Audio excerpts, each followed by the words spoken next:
You're one of the people I know the longest in percussion, and I think I met you in the 60s when you were playing possibly drums with Mongo, or did you play with Vladimir before Mongo? Played with Vladimir before Mongo. So then I met you then. I think maybe Johnny Rodriguez, was he Dandy working in the band? He wasn't in the band, but he had done some work with Vladimir. But the other black guy that played bongos, Newsom? Newsom. Phil Newsom? Yeah, he was in. Because I was talking to Poochie the other day, and he was talking about a band. What was the band's name? Hugo Dinkins?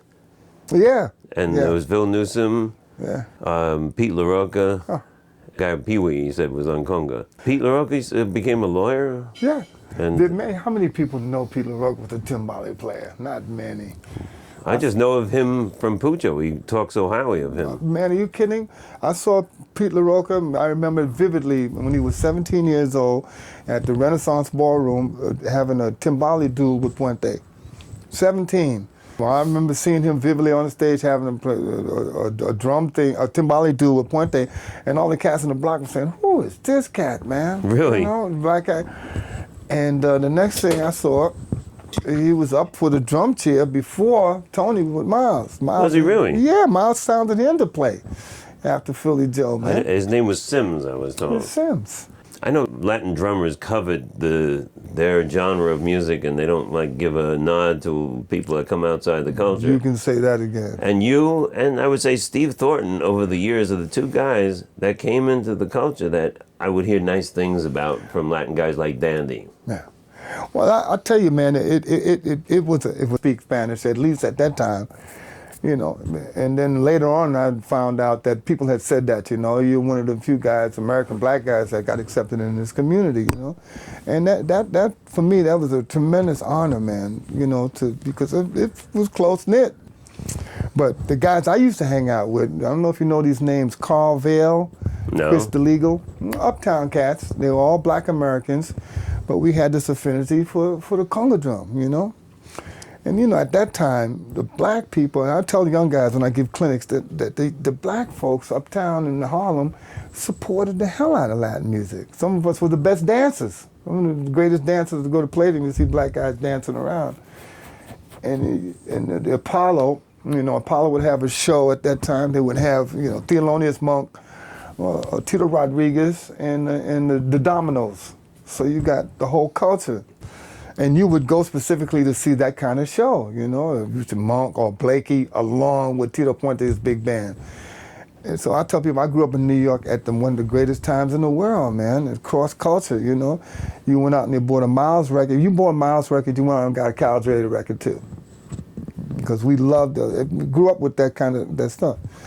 But the guys I knew that played conga drums uptown, we had this close-knit guys, Rudy, I can't even remember Rudy's last name, and then Ray. There was another guy that I think I made a note to talk to you about, Bill Fitch. As one of the people that was respected. Very well. Giovanni played, when I saw him last, he played Bill Fitch's solo on a Cal Jada recording, Inside. Listen, now I'm going to tell you, this is a true story, very coincidence. I moved up to Boston. I'm going to school in Erie, Pennsylvania. I went to college on an athletic scholarship. But this was a Catholic campus, and I was the only black guy in the school. There was another black guy there, but he left. He couldn't take it. So I'm there, and I went to pledge a fraternity, and the fraternity didn't allow Jews, Chinese, and Negroes. I freaked out. You know, hung my basketball coach in effigy in the town square, burned this thing. I was freaked out, didn't go to classes, so I left there. You know, I said, hell with this. So I'm doing a pre-med course. And I went to a special school in Boston called Carnegie Institute up on Beacon Hill. Specialized in biochemistry. Mom didn't want nothing for me to do with this conga drum. You know what I mean? She conga drums. Now this is even after I had played with Dizzy, which was my first gig, professional union card gig with. What year was that? 1957. With I was working for the Eartha Kitt Dance Foundation at the YMCA, 135th Street, and she came in. And she came in with Sonny Morgan, know that name, and Juan. He died. He came by my office, and not long after that he died. Yeah. And Juan Amelberg, you know that name too? He played with Duke Ellington. Right. So she came out with these two guys, and man, I really wasn't knowing too much about the conga drums, but I could play for a dance class, which was 6/8 all night long, you know, up and down the thing. So she was going to Newport, and somehow or another she picked me, and I went and got my union card and everything, and drove up and played with Dizzy's band. Anyway, so I had moved to Boston, and I was literally walking down Commonwealth Avenue, two-story on Commonwealth Avenue, and a cat, oh no, it was Newbury Street because the dormitory was on Newbury. This cat comes running out, swear to God, two-story, stopped me in the middle of the street and asked me if he knew anybody that played conga drum. I'm thinking he's jive, you know what I mean? I said, where am I going to find, this, thing? So I said, man, well, yeah, I play a little bit. He said, well, come on upstairs, man, come on upstairs. And the mentor or the guy who was in charge of the dormitory at that time was Arif Mardin, the guy from Atlanta. I remember his face vividly. So he went upstairs and he had conga drums and we started to play. And I'm saying, who is this cat, man? Who is this cat, It was Bill Fitch. So we started having a very beautiful friendship together to the point where we moved in together, we roomed together. And I was studying biochemistry, so I had my lab set up over here, all my lab shit set up over here, and he had his conga drums and everything, and I would, I wouldn't study, would wind up playing with him all the time. And we started to play with each other. He wasn't so much into the real heavy Afro-Cuban. He was a great conga player for salsa music, but he wasn't into so much the bembeys and stuff. He wasn't into that. But I was, because I had started to do that. We got a gig playing a Latin band with a guy named Phil Barbosa, a Portuguese guy. And the keyboard player was Chick Corea. It was Chick, 18 years old. I remember so clear in my head. Didn't know a thing about Latin music, man. Didn't know. He had everything else together. Bill Evans, all the Wynton Kelly chops. I had all the shit together. Didn't know a damn thing about Latin. So he says, come by the pad. Came by the pad, and we had all the Lonnie Hewitt, Vince Guaraldi stuff that was with Jada, we had that stuff. Literally, Chick Corea took these records home with him, and Martin, the next day on that gig, the cat was playing the Montuno. Hit him right away. And I will take credit, and he'll tell you that too. I'm going to take the credit for kind of getting him in, me and Bill, for getting him into that. So we formed a Latin band together. And down the road, we got a quartet together. I was playing bass in the band. You just picked it up right then? I had been fooling around. When I was in college, a guy had a bass I bought for $50 and to supplement my income. I was playing bass in some college band. We used to play Peter Gunn at that time, boom, boom, boom, boom, boom, boom, boom. And I one string, I could do that all night. I was boom, boom, boom, boom, boom, boom. I was fooling around with it. And Chick got this kind of Latin jazz band together after he started getting into it. And I was a bass player in the band. You know who the drum was? It was Tony Williams. Really? And Bill Fitch. And it wasn't much for me to do. It was a Latin jazz band, and the bass was his father's bass, and it had a C on the top string. So all I had to do was go boom, beam, boom, boom, beam, next position, boom, beam, boom, boom, boom. So we played tunes like All the Things You Are and, Night Tunisia. And I got it, I got it to the point where I can just go boom, beam, boom, boom, boom. So it wasn't much for me to do. But Bill was in that band. So now all of a sudden, Bill gets the call to play with Miri Makeba. While he was up in Boston, they needed a conga player to play with Miri Makeba. And he decided to go to New York. He says, D, I'm going to New York, man. And it wasn't enough for him nothing for him to do up there, Went to New York, the Chick had already left. He'd come by my pad and also and said, I'm going to New York. But I had to stay because I was trying to finish school. They formed a band with Milford Graves. A lot of people didn't know Milford also was a timbale player. Milford later became a real avant-garde drummer. And then him and Milford and Chick with Pete Yellen, saxophone player. Mm-hmm. They formed a Latin band. And the next progression was Bill got the call to play with Cal Jada. So with Bill, let's just get off of Bill. And then he went to California to join Cal Jada's band. And Martin, something happened. I don't know if you know the take on him, man, but he went way down. And gradually, something happened. And he wrote me a letter. And in this letter, he said... During the time he wasn't involved in drugs? Not when we lived together. No way. drink some, pot, but not me, it was never even mentioned. But he was from New Haven, wasn't he? New Haven, Connecticut. Right, so now he writes me this letter from California. He says, D, he says, I'm playing with Cal Jada, man, and the Latin cats, the Cuban cats are coming in telling Jada, why you got this black American cat here? What's up with that? So I wrote him back, man. I said, Bill, what are you worrying about this crap for with these cats, man? You played better than practically all of them. Why are you worried about this thing? This is what I wrote him. I didn't hear from him for about a year, year and a half. He comes back, Martin, and he's almost a derelict, man. Threw up in my car. I had quit playing, came back from New York, quit playing. I was living in Providence, and we were driving around. You quit playing? I quit playing twice. What were you doing? I was a biochemist, man. I went to school to study medicine. I wound up getting my degree in biochemistry. And I had started to play while I was in Boston, and I quit the biochemistry, and I was on my way out to California to play with Johnny Martinez. I had a gig. I stopped back in New York to say goodbye to all the cats, and when I stopped in New York, I said there was no way I'm going out there. I gotta pay some dues. I moved my whole family to New York, which just didn't last. So anyway, when I saw Bill, man, he was like a derelict, man. He had just done an about face with his life. Drinking, smelled bad, looked like he was into some manic depressive stuff, was always down like that. And I could never find out what happened, Martin. You mean to this day? To this very day, I could never find out what happened to him to make him change up like that. I don't know. I had heard he seemed to have a difficult time, but it was only like talking to Giovanni when he talked about that. They played beat for beat the inside solo. That solo, and every conga player that's a conga player that knows about the shit. That solo, man, has got to be one of the most classic conga drum solos ever in life. Ever. And any conga player will tell you that. That one particular solo is a classic Latin jazz solo. And of course, he wrote the tune, and I remember when he wrote the tune. And what impressed me about him, because he was going to Berkeley at the time I met him, he was one of the first conga players I ever met that wrote and read music.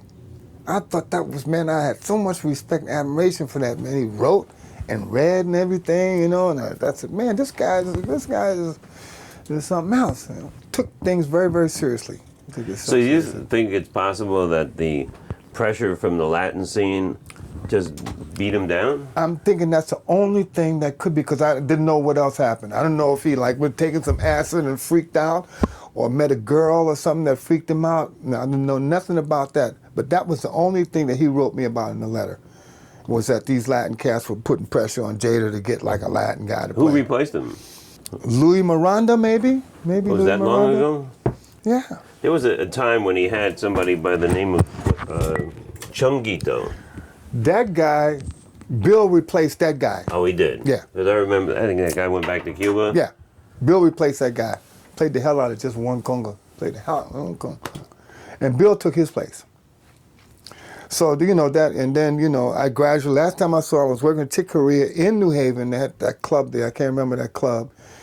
And Chick knows him and everything, so, and he came to the gig, and he was looking down, smelled terrible, and wanted to sit in.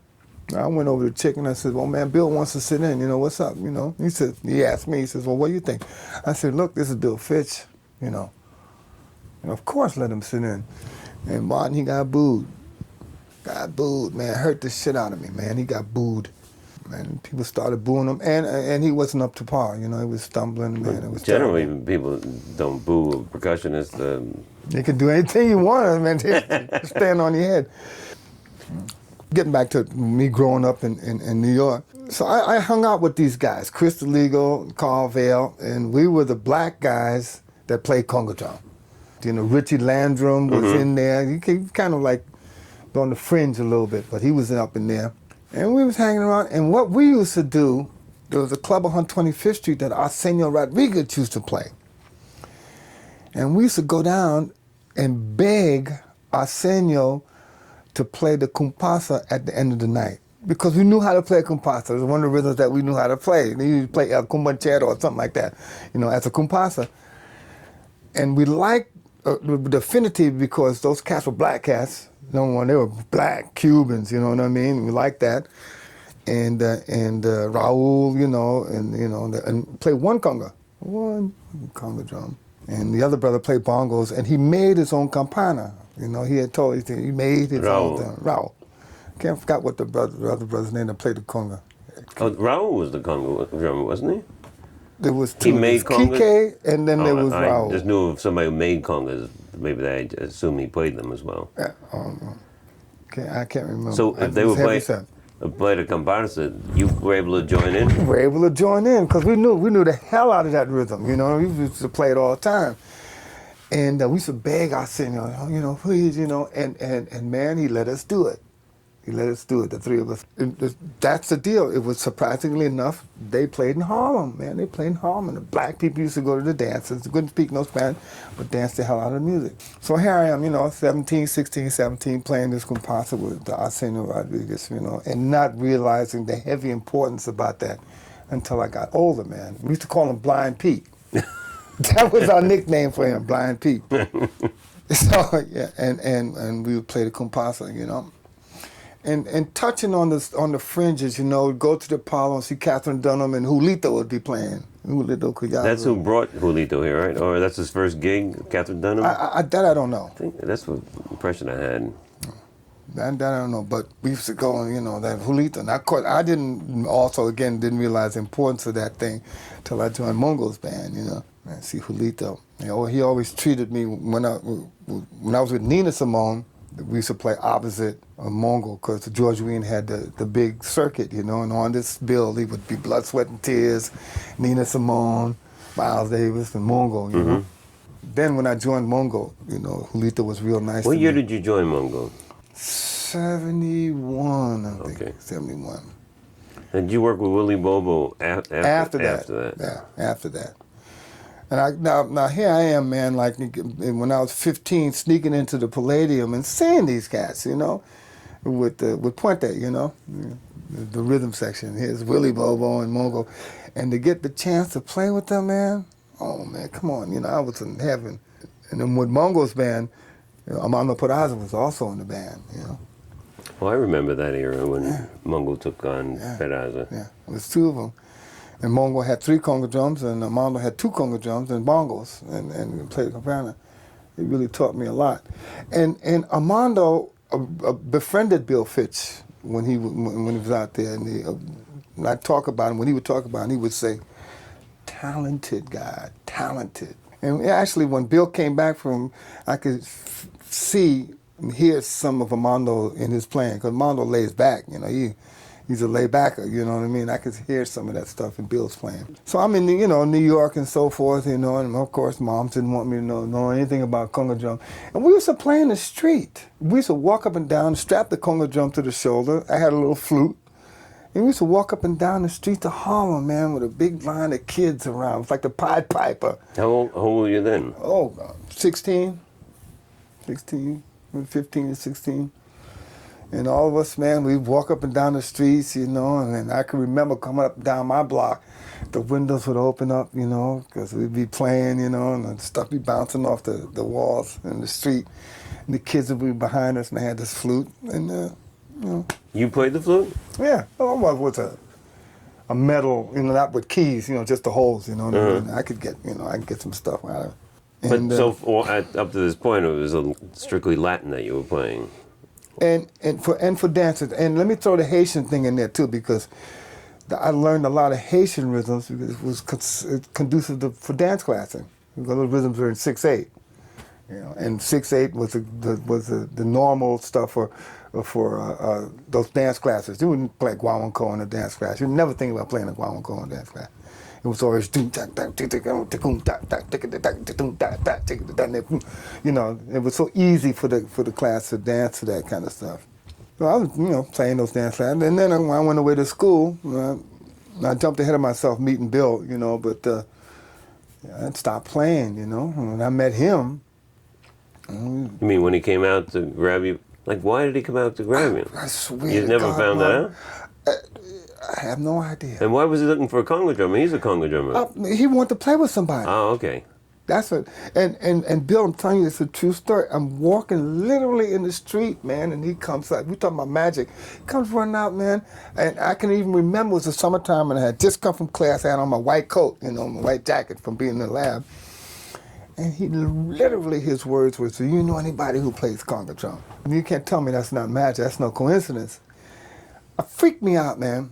In retrospect, when I think about it now, and Arif Mardin was a mentor for the dormitory. And we were playing like hell upstairs, and he came upstairs and told us to cool out. You know. You mean at the Berkeley? So, you know, I'm in there in Boston, you know, and like I said, I met Chick, you know, and Tony, and Tony really got interested in playing, you know, like palitos, you know what I mean? He used to like that. So we'd get a chair, you know, we taught him the cascada for the palito and stuff, and he used to love me playing that. He used to love that. And I'll get to it, but subsequently after that, man, when he was at Miles, we kept our relationship together, you know. I used to go by his house. Anyway, so I found myself in Boston, and like while I was in Boston, we formed a Latin band with Taco, and it was called Los Muchachos, of all things. Well, he was With in Boston? Vladimir. Yeah. Taco was living there? Yeah, sure. With Vladimir. And Vladimir, what country is he from? Russia. He was a Russian, but he had spent much time in Belgium. So, and these cats love Latin music. Well, Taco, I can see him. Here comes Vladimir Vasiliev, you know.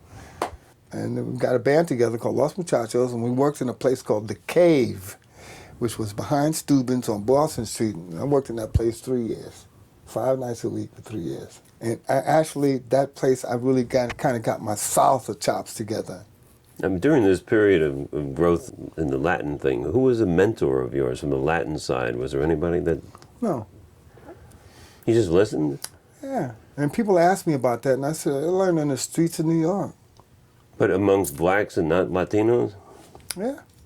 We used to listen, man. We used to listen to all of that stuff. You listen to the music? Yeah. Because, you know, when I talked to Giovanni, that's what he said when he turned... I asked, did anybody teach you? He said, no, just listening. I can't even remember having a formal lesson. Can't even remember. I think maybe when I was with Eartha Kitt and Juan Amalber and Sonny Morgan, they got on my shit, man, because when they came to the class, I didn't really know much about anything. I was mostly feeling. And they started playing. I started to play with them, and I remember them telling me, shh, don't play, just listen. You know? And then I was listening, and I really saw how much shit that I didn't know, you know. And of course, I wasn't taking it serious. I never thought I was going to be a professional musician at all. I just really liked it, you know. So I'm up there in Boston, you know, and I'm playing in this cave, you know, for 5 nights a week and getting the chops together, you know, and the Latin chops, not the Afro-Cuban, the Latin stuff. That's when I got the call to join Johnny Martinez out in California. And I was all set to go, pack up my family and everything, man. I quit the hospital. And we were all set to go out there. And I stopped in New York to say goodbye to my mom. And started to go around to all the clubs, El Tropicordo up there. You know that place? In the Bronx? Yeah, El Tropicordo. Mm-hmm. Stopped by the Colgate Gardens and all those places, man. And I saw what was happening, you know, the scene, you know. Because now, you know, we're talking, I hadn't been back to really settle in New York like 7, 8 years. When I moved to Boston, I went up there in 59. And left in 67. And I went around to all these clubs, man, you know, and I looked and I said, man, there's no way that I'm going to leave. I got to pay some dues here. I moved my whole family down. We lived in one room in my mother's house upstairs, and here I go starting to pay dues in all the clubs, walking around seeing what was happening. And ran into Kako. And Vladimir had already been in New York by this time, so he had started meeting all the cats, you know, and so he introduced me and got to meet Kako. And Kako asked me to play in an after-hour joint. And that may have been called a Tropicana, I'm not so sure, but the gig didn't start until 3 o'clock. Guy walks in with a full tuxedo, with a trumpet case, goes up on the bandstand, opens the trumpet case, and pulls out a cowbell. The first time I ever saw that, man, I remember it vividly. It freaked me out, man. The cats had a tuxedo on, fully dressed, must have come from some gig. He opened up the case, pulled out a cowbell. Also, my first foray into seeing the decadence of the society. I walked in the bathroom, and everybody was doing blow. I don't know what The the after hell. hours. After hour joint. Shit started at 3 o'clock. I built my business essentially around Caco's clubs. Caco and Pozo. I don't know if you knew that guy. He was the king of after hours. But a lot of product development and grassroots marketing took place there. Yeah. Oh, I'd never go back. yeah. You know, people got shot. I don't know if you knew Louis Machina.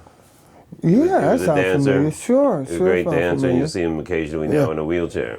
Oh, really? Why? Because he got. Paralyzed from a gunshot wound. Anyway, so I'm in New York now, man, and I ain't making no bread. I'm sorry. I'm living in my mother's house, but I got 2 kids. I don't want to ask her, for any bread. I got a gig playing at Norby Walters. Remember Norby next to the big club there, where all the gangsters used to go, the Paradise or something. But famous Copacabana. Okay. It was a Copa. What am I talking about? Norby Walters was right next door, because you can go from Norby Walters right into Copacabana. So I got this gig playing there with a trumpet player, Chico, bald-headed guy, and Felix Modilla. Does that name sound familiar? No, it doesn't. Played the hell out of tambura, man. He showed me how to play merengues. So I got a gig playing here, and a conga player, black American conga player named Stacy Edwards. Big hands, real short guy, big hands. I was making $95 a week, and by this time I had sent my family back to Rhode Island, because that's where her mother was from. And I said, we can't make it. We was fighting, man. We living in a room with no much bigger than this, and we were fighting, man. Moms, the whole scenario. My mother was fighting, my wife, and I wanted to hang out late at night. I'd be coming in at 3 or 4 o'clock in the morning, or 6 or 7. So I sent them back, and I was making $95 a week and sending $90 of it home. So, this went on for a little while, and then she said, help, I can't make it, so I quit playing. And I went back to Rhode Island. I'm working real good job, man, real good. I had my own laboratory. I set up all the procedures, everything, man. I had great chances for advancement. Even wrote a paper for the New England Journal on the enzyme deficiency. And I was on my way, to really getting in that field. Black guy, and only black guy, in charge of my own laboratory and everything. Wrote a paper with my doctor. I started playing at night. So I was traveling from Providence to Boston. I'd get off work, go home and eat, and I didn't have a car, so I would take the bus at around 7:30, go into Boston, do the gig, and then have to wait until around 2:30, 3 o'clock, because that's the schedule of the bus, and take the bus. And I was doing this shit like almost every night. Carrying a drum? No. There were drums already there. And back and forth. You were playing drum set or conga? Conga drum. I remember the band, Gina Stacey's Brass Menagerie. And John Abercrombie was in that band, and Rick Laird, who later went on to play with Mahavishnu. So I'm going back and forth until I'm dead tired, and collapsed one day. My wife said, what are you doing? And that next one, I remember going into the laboratory and sitting down. I had some test tubes in my hand. I was just fooling around, banging on the table with these test tubes. And I asked myself this question, literally, Martin. I said, what is the one thing that makes you the most happiest? What are you doing? What is the one thing, I tell my students, or sometimes in the clinic, what is the one thing that makes you the most happiest? I had to be honest with myself. I was playing. I wrote my superior a letter saying I'm going to pursue another occupation, and walked out. That day? That day. Decisions like that, generally you don't think too long about. You just do it. And he freaked out. He just couldn't. I walked out that day. Don't forget the 2-week notice, and that was it. And then jumped into the fire. Well, you were having trouble supporting yourself prior to taking on this day job. Yeah. And then you went back into the fire with the same responsibilities, 2 kids and a wife. Yeah. But I had chance for advancement. I'm looking at a great future here now in career in medicine, a research program in oncology, which is I'm studying cancer research, writing papers, great career, and my income was coming in. So at first my wife was with it, but then my marriage started to suffer, because the first band I joined doing that was an acid rock band. we're talking about that period of time. Everybody was taking everything. Psilocybin, mescaline, man, you name it, give it to me. I joined this acid rock band and moved into a car. Moved, along a serape headband. The whole You way. in a car? You moved into what? No, I moved into a commune. Uh-huh. Did you really? Yeah, chick naked chick. I never seen anything. Chicks walking around naked, man, and everything, and the pots flowing. And I moved down there. This was down the Cape, and my wife, we were living in Providence, and I invited my wife down, and I says, "Come on down and see what it is, honey. Hey, free love, yeah, And she walked in there and saw all these chicks like walking around, their breasts out, and that's when my marriage went out the window. That's when that boy went out the window. So now, Gene Perla, who I had met playing with the Los Muchachos in Boston, we're still in correspondence, and now he had moved to New York and started working with Nina Simone. And we had done some gigs with B.J. Thomas, of all people, the Raindrops Falling on My Head cat. We had did some gigs with him. And that's when I started getting into playing drums, like drums. And the drum chair was open for Nina Simone, so he told Nina about me, And you hadn't any experience on drums yet? That was my first gig. Not a thing, man. I was in the pad. I didn't even know how to make the hi-hat go. I didn't have no control of it. Stuff. So I go down to the rehearsal. It was a gig in Bridgeport, Connecticut. And I go to the gig. We were supposed to have rehearsal in the afternoon. And of course, she didn't show up for an hour before the gig starts. Go into the room, and tune number 2, you're gonna stop here and play the bomb. And tune number 2, there's a break in the thunder, boom, boom, boom, and I can remember myself sitting there looking at her like this. Yeah. So the first rehearsal was the gig. I got through it out of just sheer whatever, you know what I mean? Just like, determination, And I remember this one line she said to me afterwards, and she says, "Oh, you're blacker than you look." But she's a tribute, there was a revolution then, the whole black scene. And she liked the fact that I could play bongos too, along with the drums, but my main function in the band was the drummer. I got through, that, and was with her for 3 years. In the last year I was a musical director. You were the musical director? Yeah. So you went from not being able to play the drums to being the musical director. Was Leopoldo Fleming there during this time? No. Leopoldo wasn't there. He came afterwards. He came while I was in the band, but he came afterwards. Then there was a special feature where I would go from the drums to the bongos. It was a bongo feature. But at that time, the percussionist was a guy who moved up, Emil Latimer. I don't know if you know that No, I name. don't know him. And then after Emil, Juma Santos. I know you know that name. I do. Yeah. He came. I actually got him the gig. Because I had met him in Boston. He stopped me in the street, and he knew that I had played. Because actually, while I was in Boston I got together an Afro-Cuban group called the Abaquaz. I named it the Abaquaz. And we used to come dressed in suits, playing conga drum. For some reason or another, I don't know. We actually wore suits, playing conga drum. And the material that we would do would be off of the Chango album with the Sylvester Mendez. Got the words. I'm trying to think of someone. Iroko, Iroko, Iroko. We would, we'd do all of those things, man. Play, stuff. We would come to the coffee houses because it was a coffee house time in suits. So she liked the fact that I played bongos, and I had a special feature where I played the bongos on a solo on a tune called that Miriam Makeba gave her. So something about 4 winds blowing. Anyway, it's on record on RCA. It turned out to be a gold record for her. So now, I'm in the fire now, and my marriage is suffering, and Nina paid good, I was there for 3 years. Now, during this period, those 3 years, comes Bitches Brew with Miles. And the reason how that happened is because those George Wein concerts, again, would be a whole conglomeration of people. It would be Miles Davis, Blood, Sweat, and Tears, which I joined later, and Mongo, and Hugh Masekela, all be in this one big package that George Wein had. And a lot of times while I was playing the bongos, and Nina had brought it to my attention, while I was playing the bongos, Miles would be standing there looking. I had heard later on that Nina was always saying, "Oh, Miles Davis is gonna steal my drummer. Miles Davis is gonna steal my drummer." Well, that's what he did. On the Bitches Brew album? Well, how it happened was, and then I got the call to do to Miles Davis, a recording session for Miles Davis.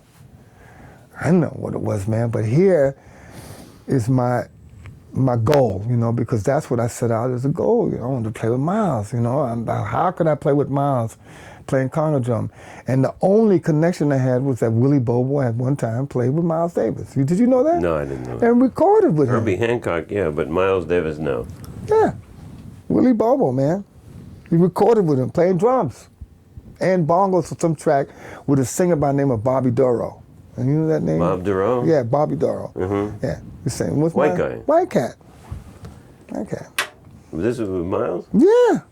So I'm on salary now with Nina Simone. I'm on salary, man. The chick is paying me like $200 a week to stay.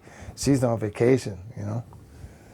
And comes time for the gigs, and Miles was like doing this big recording session, and then we got a gig with Nina Simone some way, and I had to tell her that I couldn't do it, you know. Oh man, the shit hit the fan. She called up Miles, man, and you know, cursed the hell out of him, and he, when he had saw me the next day, he had said, "Man, tell that bitch to get off, that wild bitch to get off my back," you know. And she called up everybody, man. Did she ever talk to you again? Not for a very long time. And the reason why I became the musical director is because she said I thought like she did. She didn't have to say nothing. I thought like she did. I thought it was... Musically, you mean? Yeah.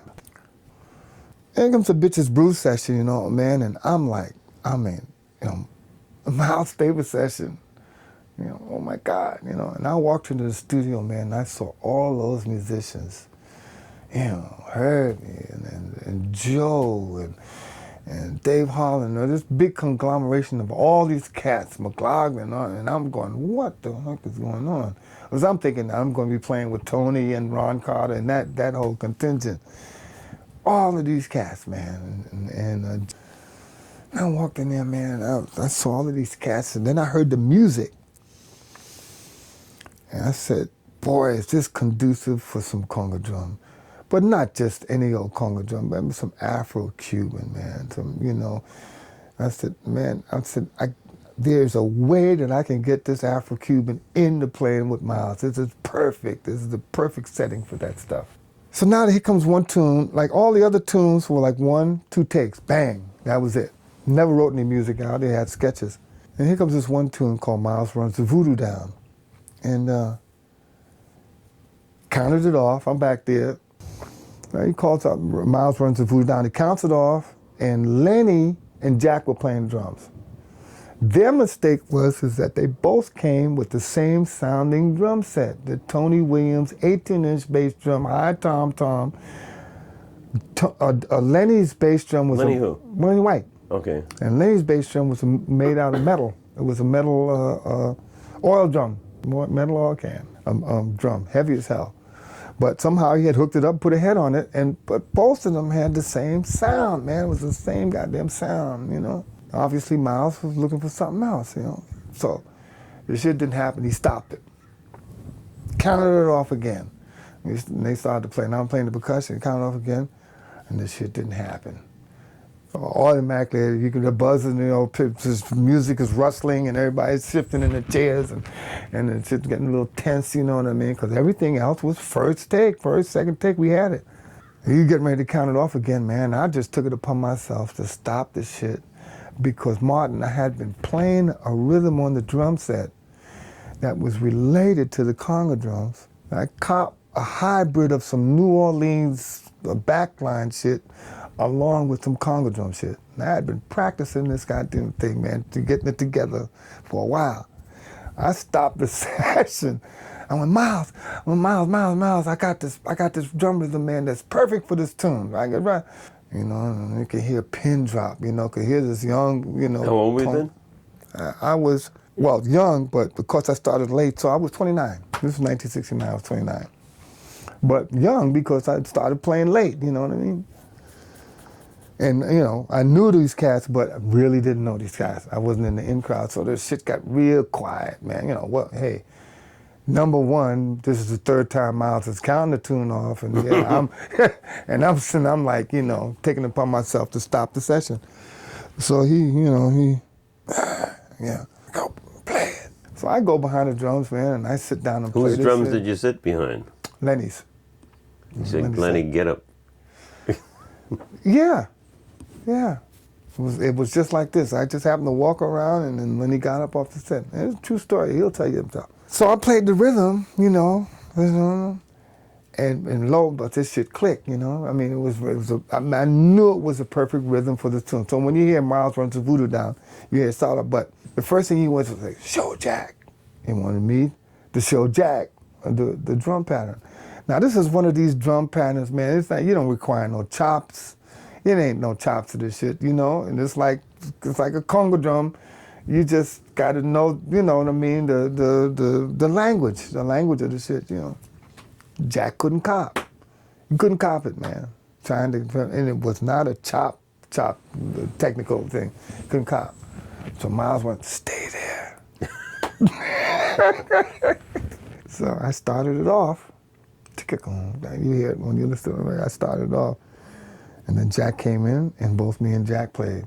Now, you know Bob Belden? You know what I mean? Bob Belden is now the archive guy over Columbia. And he gets all the old tapes and the archives and stuff and pieces it together and writes anthologies about this shit, you know? So he called me while I was in Europe a couple of weeks ago and wanted to know if there was a third drummer on this track, And I'm thinking, there was no third drummer because he said that while he was listening to it, he had thought he had heard a third drummer, that it might have been me, Jack, and Lenny. But I don't remember Lenny playing on this. I remember Lenny sitting on the side.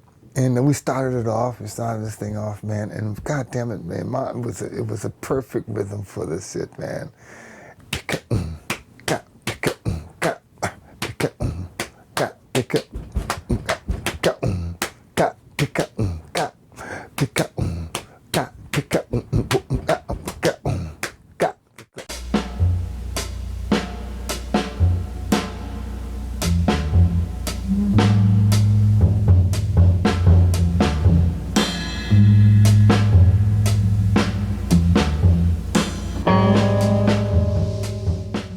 It's called Miles Run to Voodoo Down. So when you introduced it and then the band came to play, was it a one-take thing after that? One take, baby. It must have made you feel real special. Oh, man, you kidding? I mean, I'm in heaven, I'm like, I got to play drums on it. But did an experience like that cement a relationship, a bond between you and Miles? Yeah, because he always mentioned it afterwards. I joined the band after that. And then when I left, I left the band, and then over the years I would see him. I remember being in a room with him with like his present band of young guys. He would say it, hey man, he played drums on Bitches Brew. Yeah, I was real proud of that, man. Real proud of that. At that point, would you consider yourself a good drummer? Or? No, I wouldn't consider. I wouldn't. Never. Thank God, had never even thought about being a good drummer. Then after seeing Tony and all those cats, man, it was really extremely intimidating. But I loved the instrument, and I guess I was good enough to get gigs with Nina Simone, man, But playing that rhythm with Miles, I wasn't thinking of myself as like a real drummer, like after looking at all these other cats. And, I remember going down the basement and waking up the neighbors and shit. This is at your mother's house? No, I was living in Providence at the time. No, I could never play in my mother's house, man. She wouldn't. She wouldn't know nothing.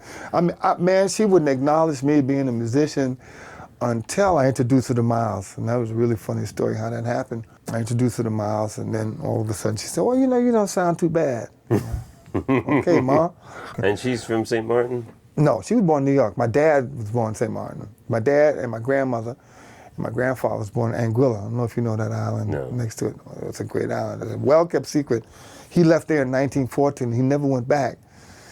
So now I'm like, I'm in it now, man. I'm in it, Miles now, And so I'm joining Miles' band. Mm-hmm. And in the band was Gary Bartz. He had just replaced Wayne, Keith Jarrett, Michael Henderson, and Toomey. Now, first rehearsal, I go to the rehearsal. I think I'm playing drums on the gig. So I brought my whole drum set, man, thinking I'm playing drums because of, Miles Run to Voodoo Down. And then I heard there was another percussionist, so I said, I walked down to Miles. I drum set. Miles said, "What's that?" I said, "Oh, Miles drum set." He said, "You ain't playing no drum." I said, "You playing percussion?" I said, "Along with it too?" He said, "Yeah." And what he said to me, man, motherfucking knocked me out. And I only say that, I tell you this because I don't, like to expound on that shit, toot my own horn, but he said, I can't find nobody to play that stuff like you do. Which what he meant was Afro-Cuban shit, man. Because, man, I used to sometimes play the cowbell, and he'd have his ear, man, like right up against it, must have been so high. He had his ear up in the fucking cowbell. And he used to even say it, man, play that Afro-Cuban shit, motherfucker. He used to say it. He loved it, man. I'd play, they be playing, and I'd man, he loved that shit. And then Toomey was there, and Toomey was Mr. Attitude Man. Mr. fucking Attitude Man. He didn't want to know nothing about Afro-Cuban music. He used to put that shit down, man. He used to put it down. What was this thing? Him. I got great respect for a cat that's got his own shit. He's self-taught. Big Black was like that. He got his own stuff, man. I ain't gonna, you got your own shit, man. I'm down with you. And I even told him that, he dropped the attitude on me right from the giddy up. I said, oh, well, I'm bringing 3 conga drums on the gig. I'm bringing 3 conga drums too. That was his attitude. So I'm saying, okay. And he's like, man, I don't know about that African stuff. So I'm saying to myself, man, you just play your shit and I'll play around you. Patala taught me that, you go ahead.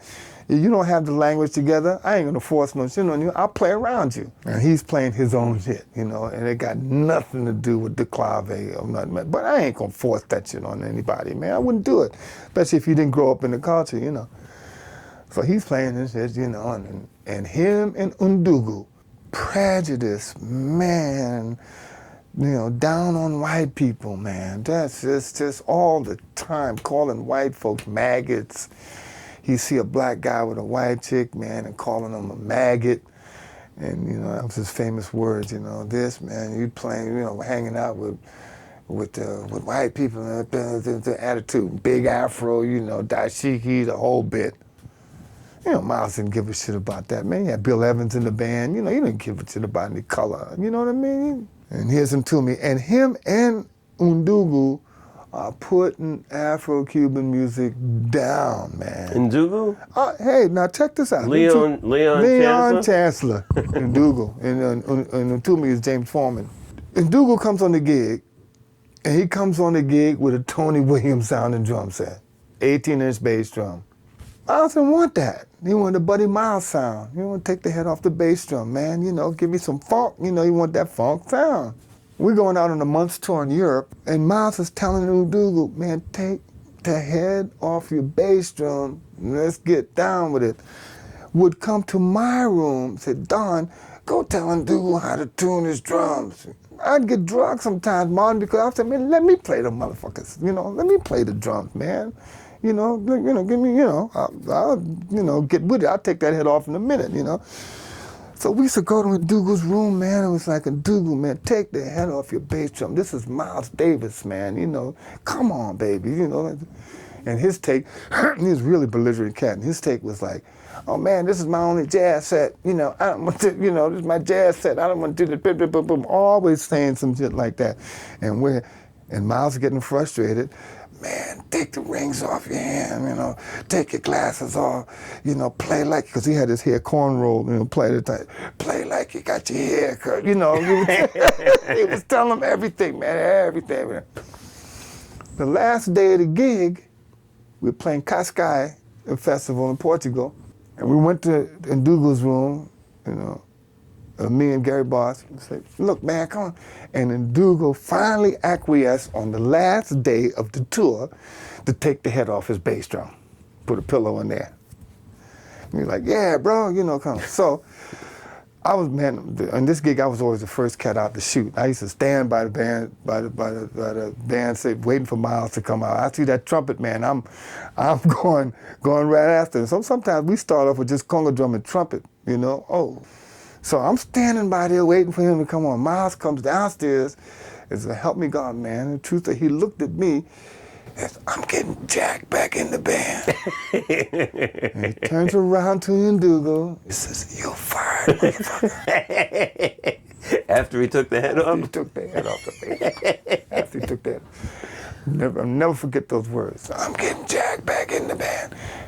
You fired, motherfucker. Now, one of the things you told me years ago, you said you never were fired from a gig. Is that still true? Yeah, never was fired. That's something to be proud of, especially Yeah. working for a difficult person or a demanding person like Miles Davis.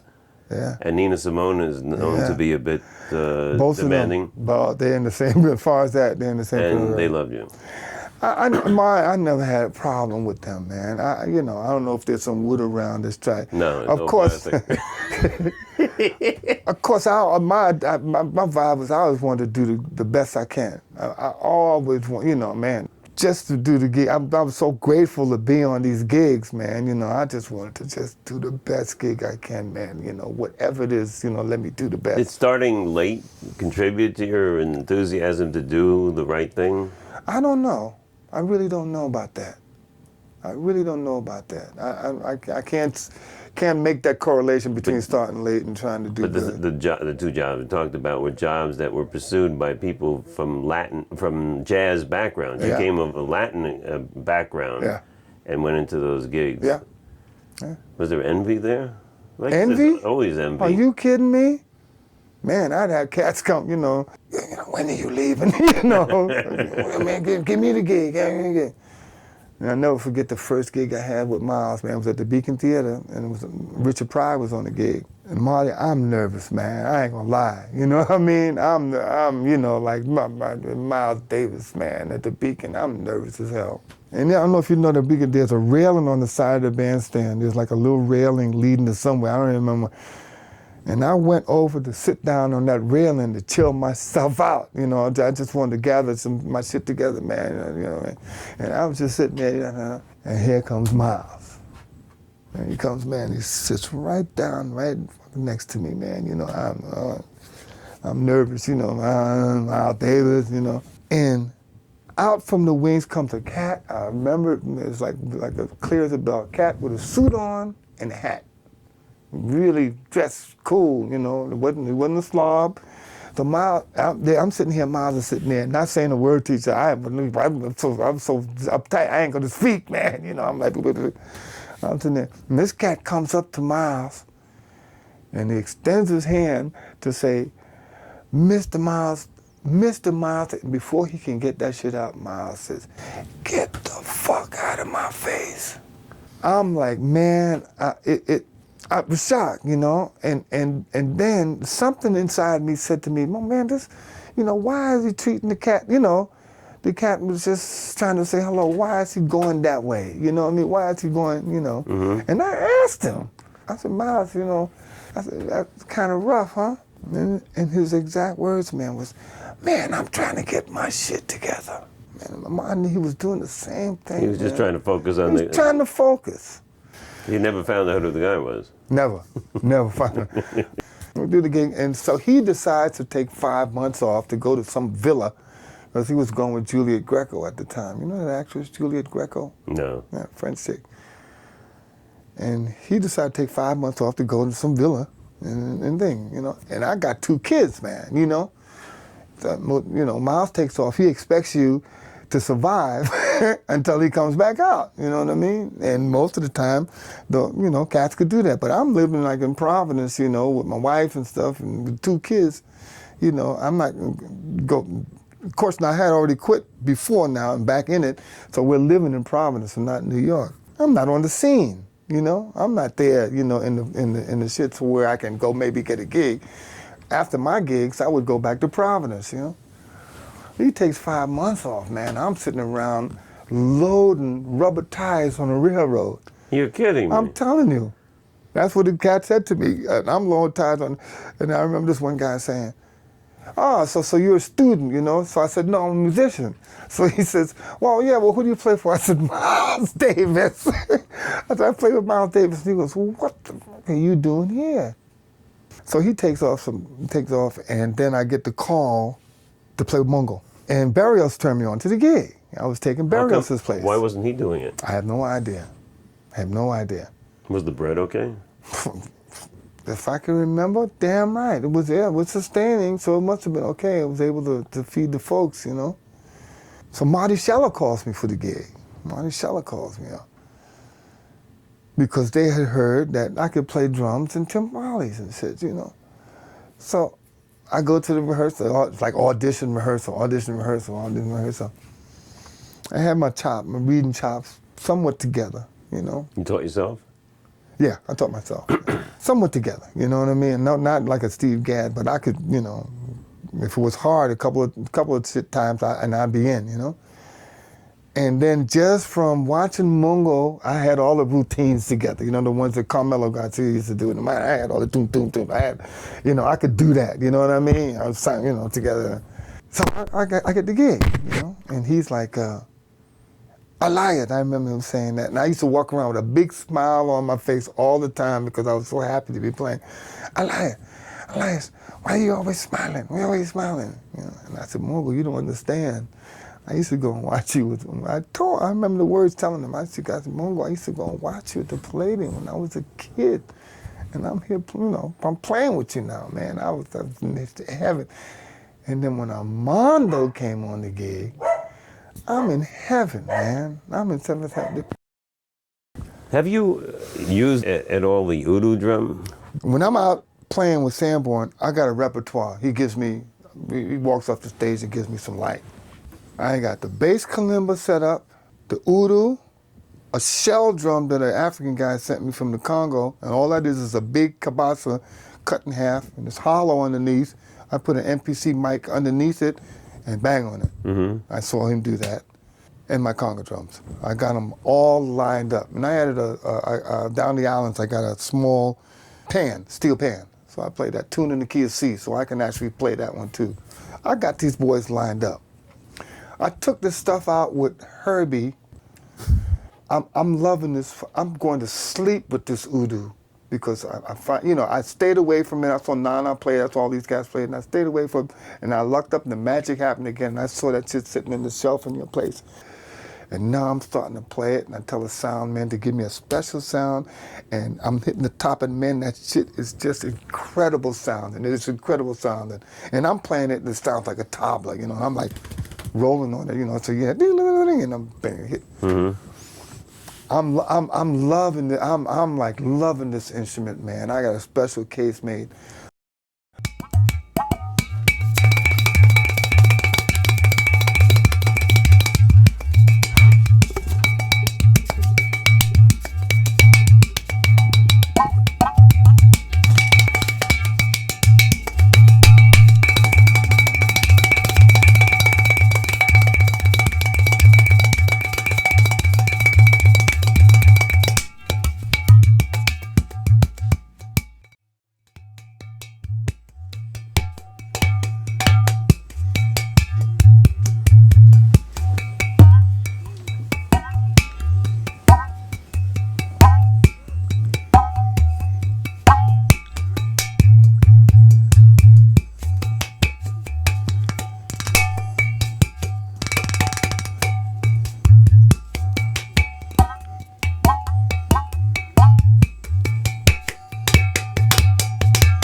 I mean, and the one I got, see, when they broke that, I went nuts, man. I went nuts because it was an important part of the thing. I was playing Scarborough Fair with the oudou. It sounded great too, you know. Ba-da-da-da-da. And when that shit tipped over, man, I don't know. I went. Or is it Norwegian Wood? Is it Norwegian Wood in Scarborough Fair? No, I'm thinking of something else. I don't remember the tune. I don't remember the tune. If you guys heard Hancock's New Standards, yeah. But it's not on there. I chose to play the oudou on that tune. Live. I chose to do it like that. And it worked out great. It was taped in Montreux. And cats said that they saw it. And they said, I said, did you hear the oudou? And they said, yeah. But so it's an important part of your setup. And Jack, man, he went and crazy. I know, but you know what he did? He's got that Korg drum, that electric drum. Yeah. That Korg. That motherfucker. He sampled it. Sample and tried to get a sound on the oudou on that electronic shit, man. I pissed me. I told him, don't play that shit on the gig. I actually told him, I said, don't play that shit on the gig. I got into the bata, and the spiritual aspect of playing the bata, you know, is really important to me. I got initiated in this business. And a lot of the guys from uptown was coming down to the club, you know. I was playing it with Jocko. I would play it as a solo instrument, walk out in the audience and sing one of the tokes, you know. And I first of all wanted to have respect for the instrument, not naturally. You know, Milton Cardone and a couple of guys. The Julito accepted me, you know. For me, that was cool. That was enough. But Milton was coming down to the clubs, and he actually came in, you know, and said, I heard you playing the bata in the club, you know. And I said, oh, yeah. I said, is that, you know, is it cool? You know, is everything okay, you know? He said, go ahead, as long as you're playing the right thing. In other words, I'm not going to pick it up and play the samba. So now, you know, I'm getting a lot of credentials for being a black American guy, from being a black American, being accepted into this culture was really important for me, you know what I mean? And I never consciously strive to do it. It happened automatically for those guys to call me for sessions and things like that, and to play with them, and you know, it was, for me, it was really a feather in the cap, you know. And being my instrument, you know, is a unique instrument. It's like you have to almost be a masochist to play it, but to play the drums with your hands, man, is like an aesthetic quality about it. You know what I mean? To be on that, to do that with your hands, you know. It's something that you almost can't describe, you know what I mean? It's a gift, number one, and it's the highest form of communication, to be able to play with your hands, and it may be the first form of communication. And when you start to think about cultures in the world, every culture in the world has a drum. Even the Irishmen, you know, they use that thing that they play. The bullrun. Right, and the Eskimos stretch some seal skin across the thing. That drum is actually a nice drum. You ever see that? No, I haven't seen that one. Flat thing. It's one piece of skin, a round and a round thing, and you hit it with a thing, and you can, I guess, hear it on the North Pole, you know, something. When it's played on the South Pole. To be accepted in that community, being a black American, you know, which is kind of like real important to me, you know, not taken away from any other schools, like the African school, you know, the Senegal musicians, Congolese musicians, and this. But this hybrid of Afro-Cuban music is where I grew up. It's a really nice, sophisticated blend of African music and Spanish music all coming together. I can really consider it to be privileged in that thing. And there's a number of us, you know, and I emphasize, and when I was working in this community kind of thing, I was really kind of proud to being a black American and to not force my saying that I'm Spanish, to be false about it, you know, and try to change your name to Bujo? Or Pablo? Yeah, exactly, right. To not be pretentious about it, you know, and change up, you know, my whole thing. I'm a black American guy born in Harlem with Caribbean roots, you know, and that's it. And the Spanish thing is the affinity for the music is because that's just what it is. It's just that I love the music, you know, part of it. And hung out with some black American guys that also felt the same way about it. You know, in relation to that, you know, I'm just again consider myself really privileged to be able to do that kind of stuff and to be accepted in the community as a Black American to play in that business. And who knows? Why didn't I choose like the African Senegalese drumming, like a Babatunde or Latunji type thing, or Chief Bey, and those guys who are into that kind of music? Why didn't I fall into that? Why did I choose this other thing? Number one, Afro-Cuban music has the greatest association to contemporary music you ever want to see, which means that style of playing hand drumming is conducive to contemporary syncopated music, not African drumming, not any other kind of drumming. And I specifically say Afro-Cuban drumming because that it falls in the American contemporary music category. In other words, you can play a guaranco with jazz. You can play a rumba francesca with jazz, you know what I mean? Whereas you may not be able to play some Congolese, Senegalese, real structured type music with free-flowing improvisatory jazz, Sometimes the two don't fit. It's too rigid, doesn't bend. But with Afro-Cuban music, yeah. And it has its own special language, and you just can't pick up and just play that stuff. It does really have its own special language that you got to feel and you got to know. And as a Black American, unfortunately nowadays, people are separating themselves from the whole music of coming together. They're separating. You got these rap guys, and they're over there, and you got this hip hop guys over there. Where I was growing up, all of it was together. We were all together. Well, the thing you told me about the Apollo Theater and having such a varied program in one show, you don't have anything like that at all. It's segmented. Music is very segmented. Very segmented. Don't have nothing like that nowadays. And it's very apparent too, especially when talking to guys from my neighborhood. But we used to run to the Apollo to see Tito Puente or Machito, especially Machito. Back at that time, there was always a battle of the rhythm sections. One had Patado, Jose Mangual, and Uba, and the other one had Willie Bobo and Mongo Santamaria and Tito Puente. And those two rhythm sections, they represent the ultimate in big band, salsa, Latin music.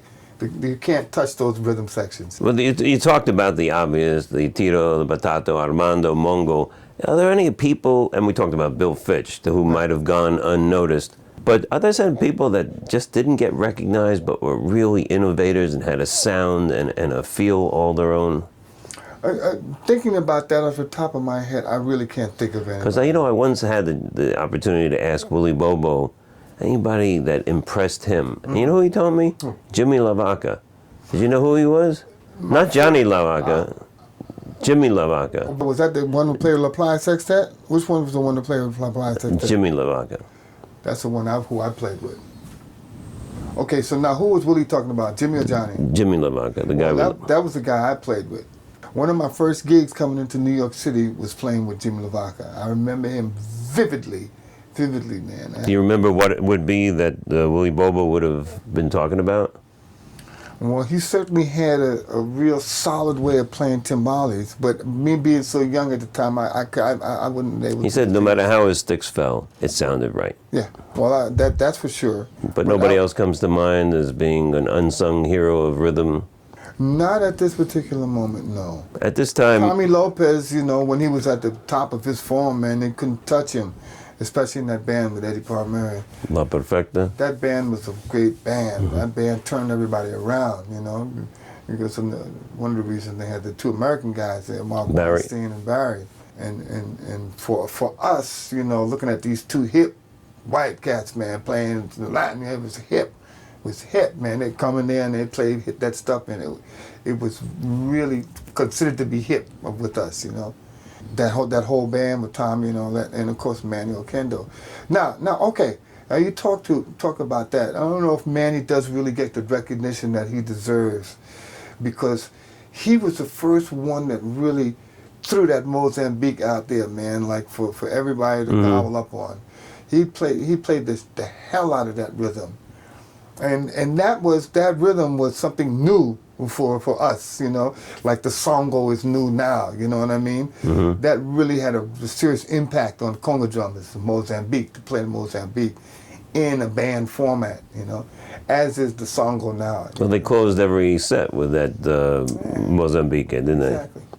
And Manny was the chief number one proponent of that stuff, man. And I don't know if he gets, you know, if he, definitely the underground Latin scene knows about him, you know, knows of Manny Oquendo. There was always this separation between Puerto Rican playing and Cuban playing. There was always that. I don't know if it's still going on, you know, but there was always this distinction between the way a Puerto Rican would play and the way a Cuban would play.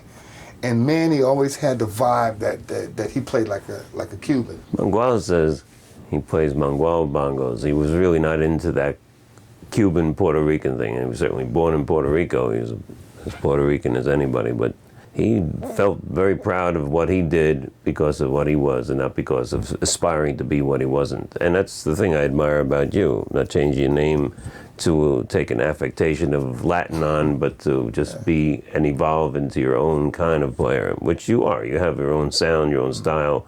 What I wanted to do in closing this out was to kind of run down the kind of a quick resume of the work you've done besides what you've talked about, the kind of recording work, the tour work you've done, Sandborn, Roberta Flack. Yeah. Who are some of the other people that you... Joni Mitchell, Lola Falana, Lou Rawls, Lionel Hampton. When I first came out to New York, I had a gig with Lionel Hampton. And great organ player was on that gig, Larry Young, who subsequently died, but he was an innovator on organ. You know, he was the first one of the few organ players to have a McCoy kind of approach to the organ. Blood, Sweat, and Tears, you know, Fran Jeffries and the Brecker Brothers. I really, man, a great career, man. I can't complain about any of that business, you know. I mean, really a great career, and I stress a great career on that instrument.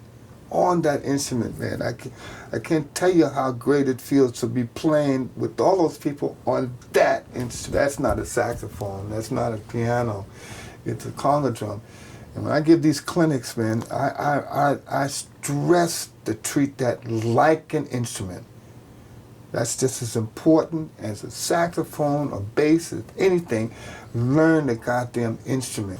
I think it's a special thing to be playing with all these people. You know, my first boss was Dizzy Gillespie, Eartha Kitt, and all those people, man. I mean, who's to know how far Chano Pozo would have gone? But we're talking in 1990, you know, and my career expanded like from the 60s to the 90s.